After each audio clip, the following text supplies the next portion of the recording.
Hi, Shane here. You're watching Sam for God. This is Mark. Check her out. So hi guys, how are you doing? As you probably all know if you've watched any of my most recent videos on my channel and if you've seen any of my tweets and Instagram posts, I was in Shanghai Disneyland just over a month ago and I was lucky enough to be there on the second and third day of its grand opening, so the 17th and 18th of June I think it was. There's a vlog of it, you can check the link down below. I just told you the haul of all the stuff that I bought from there. I bought a lot of stuff, guys. But one thing that I got asked quite a lot on my vlog was just random questions about the park itself and like what my thoughts were on just the park generally and the rides and the fast passes and everything basically. So I thought I'd make more of a chatty video like this one that I'm doing right now, just talking about my experience at Shanghai Disneyland. I hope it's helpful for you guys, and yeah, let's start. Also, before we start, yes, I am wearing my Shanghai Disneyland grand opening outfit, which is Daisy. Yeah. Anyway, so first and foremost is tickets for the park itself. A lot of people ask me like, oh, where did you get your tickets from? And the answer to that is pretty simple. I got my Disneyland tickets from the Shanghai Disneyland website, the official Shanghai Disneyland website itself. There's an option to turn it into English. Obviously, if you just go on it, it's going to be in Chinese because it's in Shanghai, it's in China. But then you can easily change it to English, and I did that. And when you do that, it's very simple to buy your tickets from. As far as I know, though, I mean, this could only be for the grand opening week because I did go there the second and third week of its grand opening. But it only allowed me to buy 2 tickets. Like, yeah, I couldn't buy any more. Like, I don't know, if you try and book tickets for Disneyland Paris, for instance, you've got the option to buy tickets for as many days as you want. And like with Florida, it's like a week or 2 weeks because it's a big resort. With Shanghai Disneyland, the only options were either 1 day or 2 days. Again, this might have changed, but when I booked them for the grand opening week, the maximum days I could get were 2 days in a row. I guess if you do want to go more, you can just book twice, so like book the first 2 days and then book another 2 days kind of thing. I don't know, I could be wrong. That's what I did, and it was very simple. It was very easy to do that. I had to do the conversion obviously with the money just to make sure and to find out how much it cost, and it wasn't even that much, the ticket prices. I only booked park tickets. It wasn't a park and hotel combo thing like I normally do when I go to Disney parks, because there's only 2 hotels in Shanghai Disneyland at the moment, and one is the Disneyland Shanghai Hotel and the other one is the Toy Story Hotel, which I desperately wanted to stay at. However, even though I went online the day the tickets went on sale, there was literally no space at the Toy Story Hotel left. I think I might have gone like sometime midday, and they went on sale earlier in the day or something, and it was completely booked. The Toy Story Hotel was completely booked. All the rooms are full up until like September, October time, and obviously I wanted to go in June. So it was the same with the Disneyland Hotel in Shanghai. So basically both Disney hotels in Shanghai were completely full for the dates that I wanted to go, so I couldn't stay on property. Instead, we stayed in central Shanghai in a normal hotel, and it was fine. Like, we were only about maybe 45 minutes away from the park, and because it was only 2 days, we just got a taxi to the park. But from what I know, from what I heard, it's quite easy to get a train as well. There's a station not far at all from Shanghai Disneyland, so if you do stay in Shanghai, like in actual Shanghai rather than in Disney, you can just get a train or taxi, and it's fine. It's pretty much like Paris and Disneyland. It's not too far. Second thing is flights. Now, flights, we flew with Air China, and it was fine. It was my first time flying with them. Also, one thing though that I do want to mention about Air China, in case any of you ever decide to fly with Air China, it was a good flight, good airline. However, they don't let you use your phone even if it's on airplane mode. Like, this is a very interesting and shocking thing. I did not know that, and I still don't understand the reasoning behind it. But basically, I think as most people do really, I use my phone as my iPod as well. So like, I've got music on my phone, my iPhone, and on the plane I wanted to listen to my music. I'd like made this playlist of songs I wanted to listen to on the plane, and I mean, it was fine, I was listening to it. But about maybe an hour or so into our flight, this air hostess came to me and she was like, oh, sorry, you can't use your phone. And I was like, I literally showed her the airplane mode. I was like, no, but it's on airplane mode, it's fine. And she was like, yeah, but it's the policy here, you can't even use it on airplane mode. And I was literally like, what? It's on airplane mode. They were like, no, you need to turn it off. And then later on, when I got to China, I read online that apparently that's true. Like with Air China, they don't allow you to use your phone at all. It has to be completely off.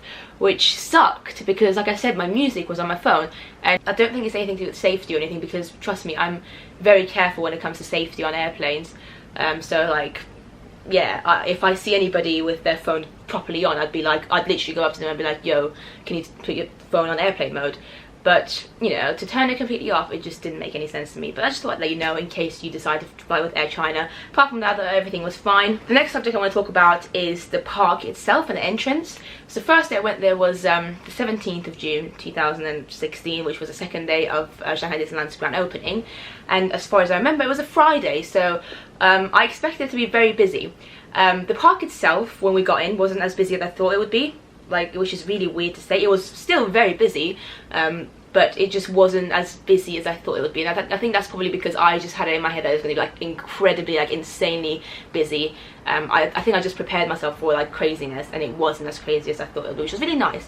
However, the entrance to the park on the Friday, the 17th of June, was scary. It took us an hour to go in. And it shouldn't have taken us an hour, because it took us an hour just because I feel like they weren't organised, because a lot of people had like e-tickets. Me included, I had tickets on my phone, and so once I got to the entrance, you had to like show them your tickets on your phone, and they exchanged it for like proper tickets, paper tickets, and this whole process was taking ages. And yeah, it's terrible. We were just in a queue for an hour in the heat.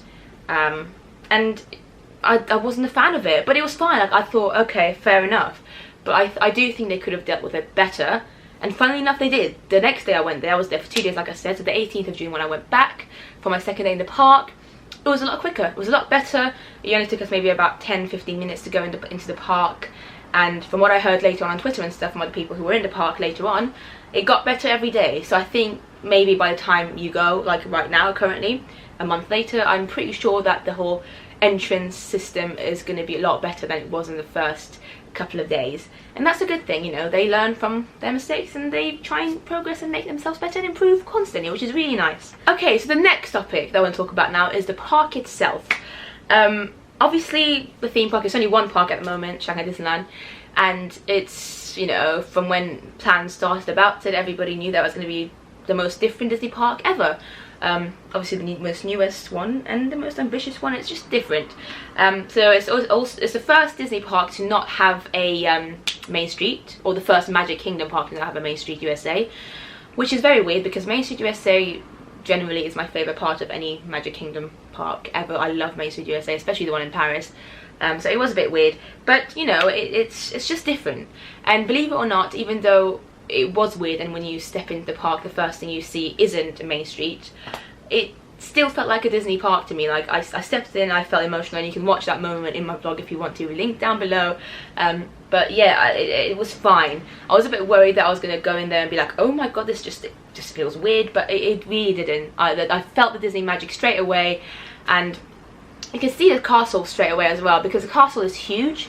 And also, it's not as far away from the entrance as it is in other parks, as far as I know, as far as I could tell.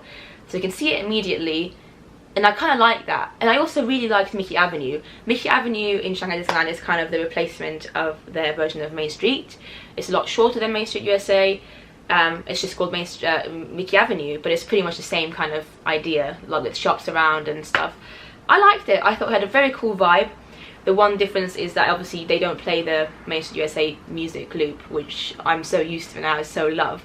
But at the same time, I kind of like the fact that it was different. So yeah, I enjoyed it. A few of the things I want to talk about with the park is that after Mickey Avenue you get to the Gardens of Imagination, which is like this really nice area of gardens. I mean, it's just kind of like waterfalls and like just watery area and trees and the gardens, and it's just like this really nice area basically in front of the castle, which what I liked most about it is that it gives you many opportunities, like literally so many opportunities to take incredible photos in front of the castle from various different angles, and I love that. And like one thing that I didn't expect, like one thing I was like kind of a bit worried about before I went to the park, was that because I thought it was going to be incredibly busy, which it was, I thought that I wouldn't be able to get a nice picture in front of the castle. I was like, oh, there's going to be so many people around the castle, oh my god. Like, you know, how am I going to get a nice picture? And all my pictures I'm going to have like millions of people behind me or something. and that was not the case at all.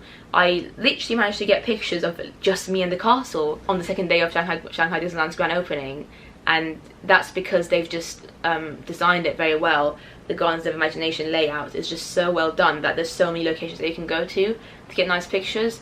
I loved it. And not even just nice pictures, like there's so many locations that you can go to just have a great view of the castle. You know, you don't have to take pictures, you can just go and have a look at the castle, and I really enjoyed that. So that's definitely a plus. And then you go through the castle, and again you can see all this in my vlog, but you go to the castle and the first thing you see is nothing. So I can't really explain that. You know how in most other Magic Kingdoms you go to the castle and you get to Fantasyland? It's the same in Shanghai Disneyland. You know, the land that you go to after the castle is Fantasyland. However, you just don't see Fantasyland straight away. It's very bizarre. You just kind of get into this area where you can't see anything. It's so weird. So I didn't really like that, but it's fine. It's different. It's their own thing. Obviously, I'm not going to go through every single ride and every single thing in Fantasyland or every land, because that's going to take a long time, and this video is already quite long. You can check out all my opinions on that in my vlog, because I talk about every ride and every attraction that I go on in my vlog, link down below.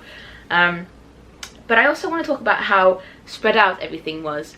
I felt like the park was huge, and it was. The park is very big because, you know, it's only just open and they want to expand on it. They want to put more rides in it in the future. It's not like it's finished yet.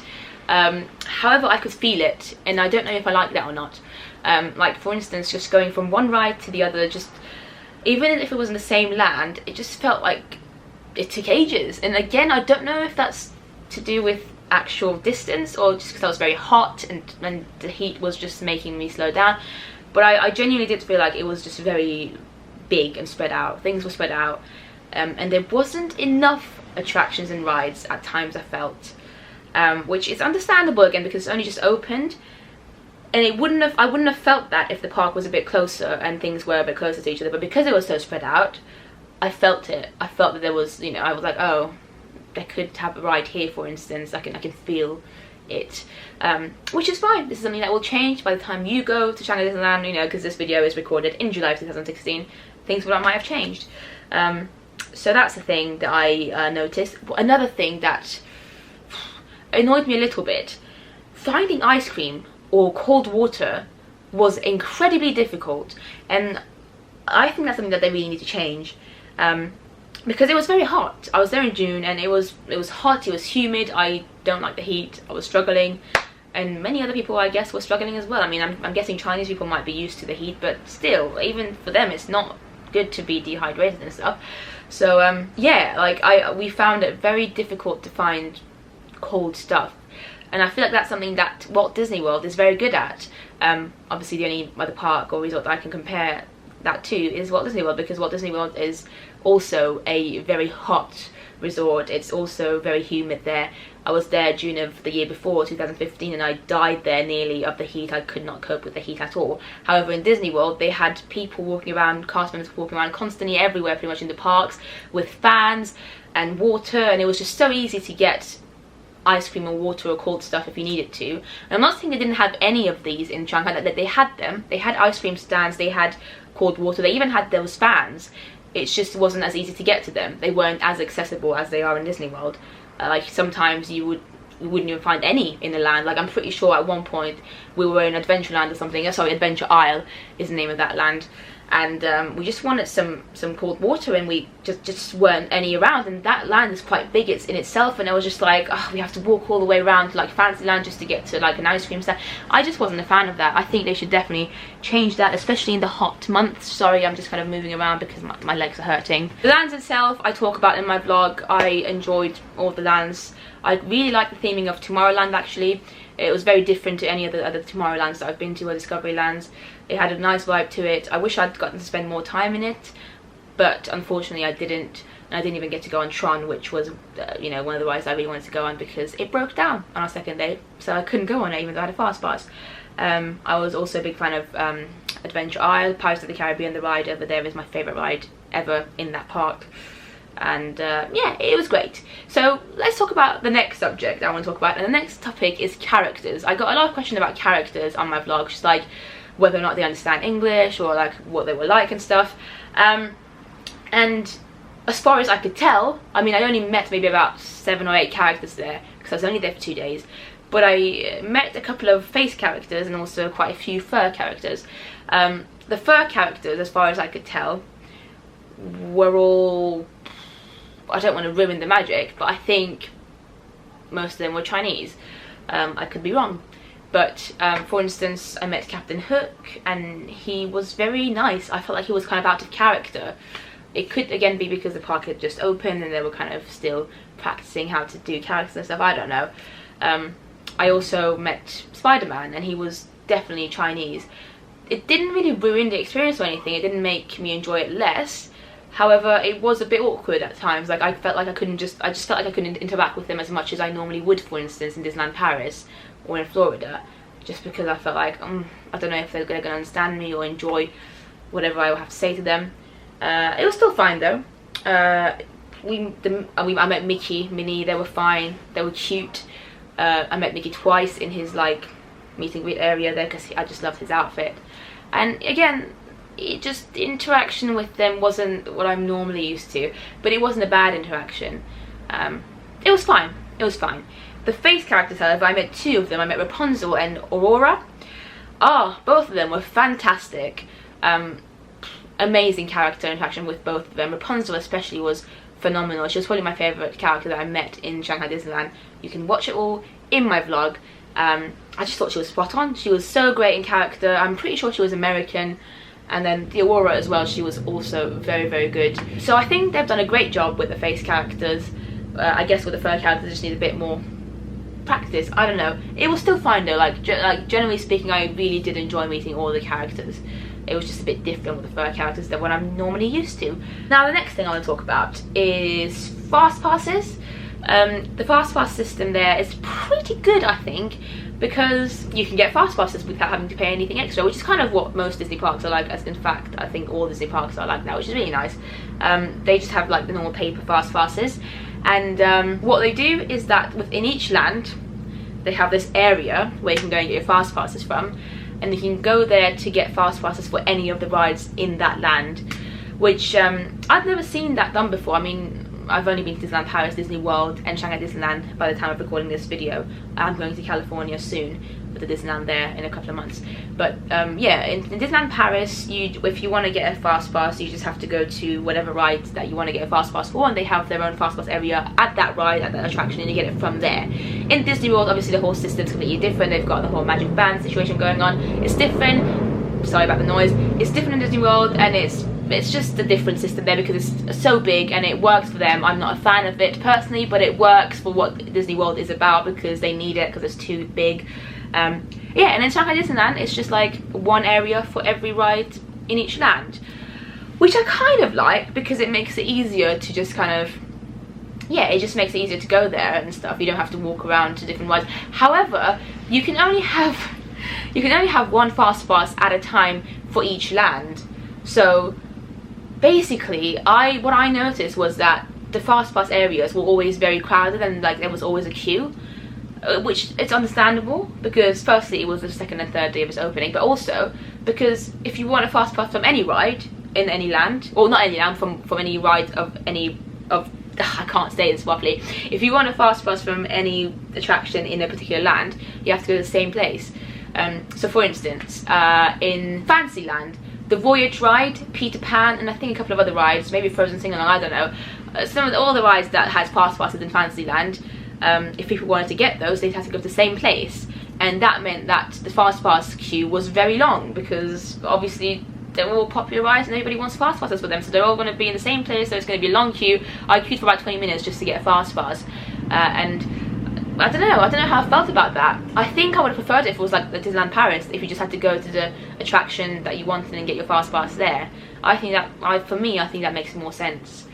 I don't know. It wasn't a huge problem though, but I just wasn't the biggest fan. One thing I did like though, which Disneyland Paris doesn't allow you to do, is that, like I said, you could have 2 or 3 or whatever, however many fast passes. You could have a fast pass for every land at the same time, basically. So this is something that I only realised on the 2nd day, which if I knew on the 1st day, it would have helped me out a lot. But basically, if you go to Fantasyland and queue up in the Fantasyland area fast passes and get a fast pass for Peter Pan, you can still go, like, and your fast pass is for like the afternoon, like evening time. You can still go to like the next land, Adventure Isle or Tomorrowland, and queue up and get another fast pass for one of the rides in that land, even though you haven't used your fast pass with Peter Pan yet. I thought that was excellent. Like, that is a really cool thing, because in Disneyland Paris you can't get another fast pass until you've used your current fast pass, so that's good. Yeah, basically fast passes are different everywhere. I just thought I'd let you know a bit about Shanghai Disneyland's, so you know what to expect when you go. The next thing I want to talk about is the food, even though it's going to be a very small section because I didn't eat much. I mean, I ate a fast food meal on the first day there. Again, you can watch it in my vlog. I had some chicken, and the chicken was very Chinese, like it tasted Chinese, and it was fine, it was nice. It was at the, what was it called, Tangle Tavern something in Fantasyland. It was a very nicely themed restaurant, and the food was decent. And then we didn't have dinner that day in the park, we just ate dinner in our hotel later on. And then the second day we went to the Royal Table in the castle, the restaurant. Like, we just luckily somehow managed to get a reservation on the day, and the food there was amazing. I had some kind of pasta, I believe, again you can watch it in my vlog, with chicken and stuff. It was amazing. It was kind of Italian, and the food there was delicious. So I kind of got to try one counter service fast food meal and also one table service, and I enjoyed them, and both of them really. Obviously I enjoyed the table service more because it was just a better restaurant, but both of them were enjoyable, and I don't have anything bad to say about either. From what I could tell though, just kind of from walking around, most of the places there, especially the fast food places, had Chinese stuff. Like, you know how in Disneyland Paris, and it's understandable, it's completely understandable, I'm not complaining, I'm just explaining. In Disneyland Paris, for instance, because it's a European park, most fast food places would serve things like burgers and chicken nuggets and chips and like things that we're all used to. It's probably the same in America. In fact, it is the same in America. In America you can get stuff like mac and cheese because it's very American. So understandably in Shanghai Disneyland, most of the fast food places would sell things like noodles and duck and things like that. I'm not saying they don't do any burgers. I mean, I'm sure they do burgers in some of them. I just didn't see any, but most of them do Chinese food. Completely understandable. Most of the people that visit Shanghai Disneyland are going to be Chinese, so they're going to enjoy that. Next thing I want to talk about are the toilets. Oh, I don't know why I find this topic so funny. Probably because I'm somebody who enjoys judging toilets, and my friends know that. I just like judging public toilets. And in China generally, it's very common to have toilets that look like this. Yeah, you would have seen it in my vlog as well, but that's just the Chinese way of going to the toilet. That's what Chinese people use. That's what they're comfortable with, and who am I to judge that? Like, that's fine. If that's what they're comfortable with, fair enough. I found it incredibly difficult. Like, I didn't use the toilet there. Basically, in Shanghai Disneyland, they don't just have those toilets. They every toilet that I went to had two kinds of toilets. So they had toilets that we're all used to, the normal toilets, you know, where you can sit down, the regular toilets, Western toilets, and they also had some cubicles with Chinese toilets, the ones that are just like holes in the ground, and I just find very difficult to use. And so obviously in Disneyland, Shanghai Disneyland, whenever I had to use the toilet, I would use the normal Western ones. And it was kind of nice actually, because most Chinese people would want to use the Chinese ones. And so those would normally have longer queues than the normal, like, regular ones that we're all used to, if you're not from China, I guess. And however, having said that, I did use the Chinese toilets a couple of times when I was in Beijing, and it was difficult. However, I used it. I'm kind of proud that I managed to do it. Yeah, it's just their way of doing it. It's fine. I was a bit shocked that they had those toilets in Disneyland as well. I thought it would just be like outside Disneyland. I thought because Disneyland's such an international thing that they would all be just like regular toilets that we're all used to. However, I actually spoke to my friend Anthony the other day, and he said, because he lived in China for a whole year, and he said that Chinese people just find it so much easier to use those toilets. And that, like, even if they didn't do those toilets for them in Disneyland, they would probably go and stand on top of the toilets that we're used to and used it as if it was a hall. Basically, they're used to that, so fair enough, you give them that. It's their country, it's understandable. It's very nice of them to also include some regular Western toilets in there. Just a warning, guys, because I found that very bizarre, and I found it incredibly hard the first time I noticed one of those toilets in Beijing. Because when I first came across one in Beijing, it was the only kind of toilets that was available. That's why I had to use them. And I actually genuinely got a bit annoyed and angry and upset because I just needed a toilet, and it was a struggle to use it. Just put it that way. Maybe too much information, but it was. There was this hole underground, and there was literally no toilet paper either. Apparently Chinese people are expected to bring their own toilet paper. Also, there was no soap to wash your hands afterwards. This is all in Beijing, by the way. In Disneyland, Shanghai, they did have toilet paper and stuff.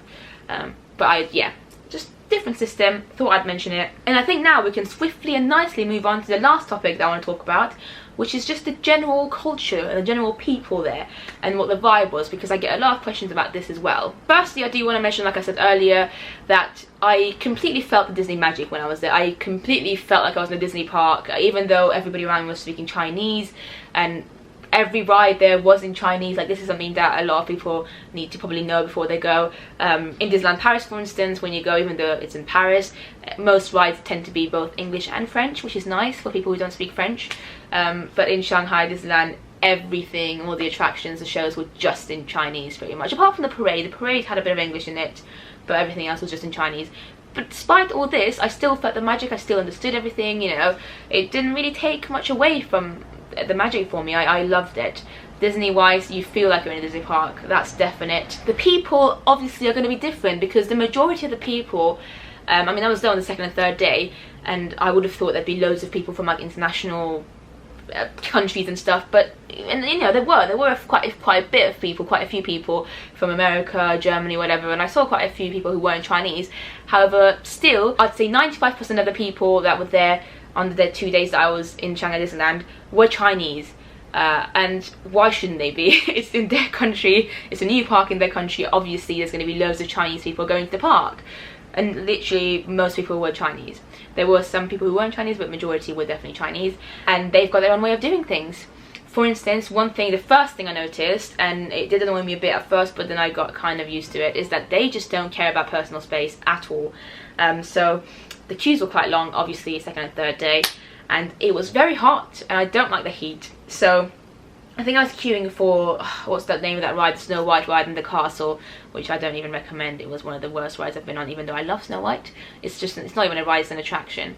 It definitely wasn't worth the hour-long queue that I did. But anyway, I was in that queue, and I was like dying of the heat, and basically I'm just kind of moving about so I can show you something. So I was just in a queue like a normal person, and ooh, basically there were two people behind me, two women, and they kept bumping into me. They must have bumped into me at least 20-30 times whilst I was in the queue for that hour. Like, they just didn't understand that you just don't need to get that close to me. Like, yo. Every time we moved forward, like one step, they would just move a bit too, like, just a little bit closer to me, and I'd be like, can you just not? And at first I kind of tried to ignore them. I thought, oh, it might be an accident. Then it just happened too often. Like, you know, when you're hot and you're just queuing and you're like waiting, the last thing you want is like a random stranger just like touching your back. You really don't want that. And I got that so much in that queue, and also in other queues in the future, but at least I knew what to expect in the future because I'd done that. That was my first attraction that I did. Yeah, and also it doesn't help that most Chinese people wear their backpacks on the front. That's a thing that I noticed, and it also made me kind of worry, because I had a backpack with me, as you would have seen in the vlog, but I just wore it on my back because it's called a backpack. You just wear it in your back. But apparently it's just a thing in China. Everybody wears it on the front, which means that obviously they're going to bump into you even more because they've got this big thing on their front, and they're just going to bump into you, and it's just going to be annoying, and it's just like personal space. Like, can you just not touch me? And it happened a lot. And again, it's fine, no complaints really. You know, it's what they do. Chinese people want to put it on the front. Apparently it's something to do with safety, and apparently they're just a lot of pickpocketers, and if you don't wear it at the front, it's easy for people to just steal stuff from your bag, which terrified me a bit, because I was like, I've just been wearing my bag on my back for the past week. Like, I hope nobody's stolen anything from my bag. It didn't stop me from wearing it on my back though, because there was no way I was going to carry it on my front. It was just not going to happen. It would have been too hot. So yeah, that's one thing. So that my height's just gone down a bit. I've changed my seating position, and I just can't be bothered to change the angle of the camera. So the next thing is that people, oh, at one point I do want to say, because I got too annoyed about the space thing, I started walking like this, like I'd literally put my arms around me just to make a point to the people behind me, because I was just annoyed.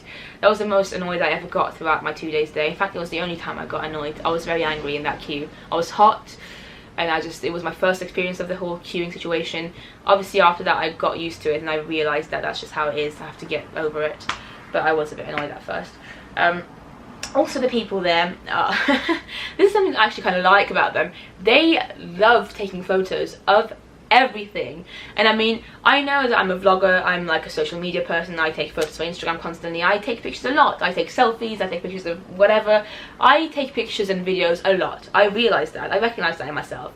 And so it was incredibly weird to see people that take pictures even more than I do. Like, I've always been known as somebody, like everybody always tells me, oh, you just take pictures all the time and stuff. I'm like, yeah, I know.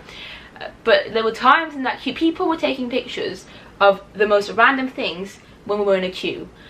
Like parents of the children there, like Chinese parents, Chinese moms and dads, were just taking photos of like a tiny bit, like just small things in the queue that, I mean, it was kind of like, wouldn't normally interest anybody, but it was kind of nice that they like noticed them and felt the need to take pictures of them. They literally had their phones or cameras in their hands constantly, and I don't know how much memory they had on those phones, because they were taking pictures of everything, like I can't explain to you. And like they would put their children like next to this random little sign in the queue line and be like, oh, let's take a picture of you here, and let's take a picture of you there, and just too many pictures. And honestly, I liked it. I know some people might be like, oh, that's a bit weird, but you know, it's just a different culture. It's what they like to do. I kind of like the fact that they was clearly very enthusiastic and excited, and I think for a lot of them it was their first time going to Disney Park, so completely understandable. Yeah, it's just their culture to take photos a lot. People were also taking pictures of me quite a lot. That sounds very weird, but it did happen. You can see it in the vlog as well. It just happened quite a few times, not even just in Disneyland, it happened all over China. Not a lot. Like, I think if I had hair that wasn't, like if I had blonde hair, I would have been photographed even more. But I think just the fact that I don't look Chinese made people want to take pictures of me, and also the fact that I was vlogging. Whenever I started vlogging, people took pictures of me. It was very bizarre, but I got used to it. So it's fine, it's just how it is. Again, I'm telling you this, I'm making this video just to let you know what you can expect when you go there, so you're not like, whoa, weirded out by it or anything. People are different, and I love it. That's why I love people, and that's why I love different cultures. And that was just my laptop. Anyway, carrying on with the kind of culture and stuff, I want to talk about rules and how people don't seem to obey them very much in China, or Chinese people don't seem to obey them. So, as you probably all know, most Disney parks don't allow you to use selfie sticks or anything that looks like a selfie stick. So not necessarily just a selfie stick, but if you have like a GoPro or any camera that then kind of is attached to something that is a selfie stick, you're not allowed to use it. I really like that rule, because I'm not a fan of selfie sticks in parks. You can use them in your house, you can use them whatever in a park, but don't use them in a Disney park, theme park. And it's the same rule in Shanghai Disneyland. So when I was watching the parade on the first day, the parade, by the way, was amazing there, one of my favourite parades ever. So I was watching it there, and there was this guy. The guy wasn't even Chinese. There was this guy who, I don't know where he was from, somewhere in Asia I would say, and he knew English quite well, and he was stood not far from me, and he had this camera. I can't remember if it was a GoPro or not. It was some kind of camera that was attached to a selfie stick kind of thing, and he was using that camera, he was using that selfie stick to put the camera kind of in the middle of the parade route, to then be able to video or take pictures of the parade like really nicely, because the camera would just be in front of them. Not a very nice thing to do, because clearly it's not very safe for the character performers, like the parade people, because they might bump into it, and it's also not very nice for people watching, because it blocks our view and stuff. He got told by one of the cast members there, the lovely Chinese cast members there, to put his selfie stick away, and he got a bit annoyed about it, but he did it. He was like, oh, okay, and he kind of just put it away, and I was like, oh, that's nice. The cast member left. 2 minutes later, he just put it back out again. The cast member saw him put it back out, didn't say anything. She's like, I'll just leave it. So I think it's a thing that I think the cast members there just need to learn to become a bit more strict, maybe a bit more stern, because I could just tell that the other cast members saw him as well, and they just decided to not say anything. It's like, we're not going to bother, they're not going to listen, that's fine. But that's not going to be really helpful in the long run, I think. if everybody decides to disobey the rules and the cast members don't do anything about it. So again, I was only there on the second day of its opening. I understand that a lot of the people working there, it was one of their first days working there, so they'll learn, and hopefully things like this will become more strict, because I wasn't the biggest fan of that. Another thing, for instance, when I went on the Voyage ride, which I really actually liked, apparently a lot of people aren't a fan of it, but I enjoyed it, and you'll see that I actually cried as well in the vlog. It's on a boat, the ride, and quite a few people were standing up to take pictures, and literally no one said anything to them, and I was just sat there. I was like, oh my god, they're gonna fall right now, like there's just a potential of them just falling in the lake or whatever it was, and it's fine, no one said anything. The ride just carried on, and I was stressing out for them, and I think things like that, again, it's safety, isn't it? They should just kind of, I think it'll be a good idea to make it a bit more strict, things like that. My favourite thing though about this whole situation is so if you've watched my vlog, I was only there for 2 nights, as you can see from my vlog, and the first night I was trying to watch, obviously I wanted to watch the fireworks show on the castle, but by the time I got to the castle it was so packed, like crazily packed, that I physically was not able to get to the front of the castle. Like there were people just around the castle up until like the sides of it, just like sardines. So it was impossible for me to get to the front of the castle. Like if you thought at that time of the evening, oh, I want to leave the park now, I've got a train to catch, forget about it. There was absolutely no way you could have got to the other side of the castle to get to the exit, because there was just too many people around the castle to watch the fireworks show. So the first night I just decided to forget about it and watch it from the back of the castle, which meant that I couldn't really see any of the projections. I could still see the fireworks, of course, but I just didn't see the proper projections, which was a bit annoying. So on my second night there, I was like, yo, I'm doing everything I can to watch this fireworks show, because this is my last chance.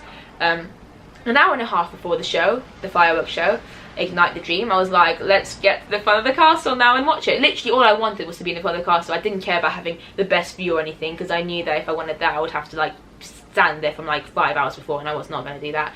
I just wanted to be in front of the castle, that's all I wanted. Even so, even an hour and a half before the fireworks show, it was difficult to get to the front of the castle.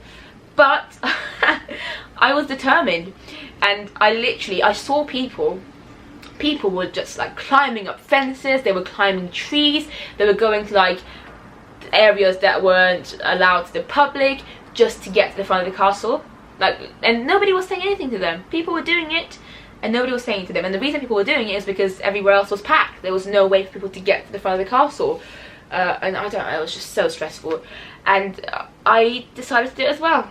There you go, I broke the rule because everybody else was doing it, and literally all I wanted to do was get to the front of the castle. So I climbed up a fence and got to the other side of where I needed to be, and then I died of the packness because I literally felt like a sardine.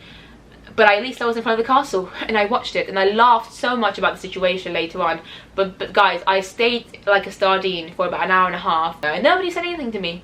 And there were loads of other people doing it, and it was madness. And I wouldn't have done it if everybody else wasn't doing it. And honestly, I'm not a fan of breaking the rules, but because everybody was doing it, and it was my only chance of watching the show, and it was my only chance of getting to the front of the castle, I did it. So that's the thing that happened, and nobody said anything. People just, and that wasn't even the worst of it. Like, I just climbed the fence and got to the other side, and it was fine once I got to the other side. I was allowed to be there. I just went through a route that I shouldn't have probably gone to, just because everywhere else was packed. But other people were doing like other crazy things, and it was stressful times, but the show itself was amazing, and I'm glad I got to watch it. The last thing I want to talk about is cast members. Cast members there are very lovely. They're so enthusiastic, absolutely all of them. Just like when you go up to them, they're so like smiley, and they want to be all happy and cheerful, and they were just so excited. They were so cute. However, a lot of them don't speak English. That's a bit of a problem, isn't it? For somebody like me who clearly doesn't understand or speak any Chinese, it was a struggle. I feel really bad complaining about this because at the end of the day, you know, I was in their country. I was in China. They were the ones having me. I was a guest. I was in Shanghai Disneyland, a park that belongs to their country. So yes, of course I shouldn't be expecting everybody to speak English. However, it's Disney, you know, it's a park that's going to attract international people. But that is it, guys. I think that's pretty much all I want to talk about. If I've missed anything, which I probably have because there's so much to go over really about this topic of Shanghai Disneyland, I'm sorry, but leave comments down below and I'll try to help answer questions, whatever, about anything else that I've forgotten to mention here. Make sure you also watch my vlog though if you haven't watched it yet, because you'll probably find out more about everything through that vlog, because I show everything and it's like my initial reactions. In this video I'm just talking a bit more in detail about how I felt about things. Overall, guys, I loved Shanghai Disneyland. I thought it was a beautiful park.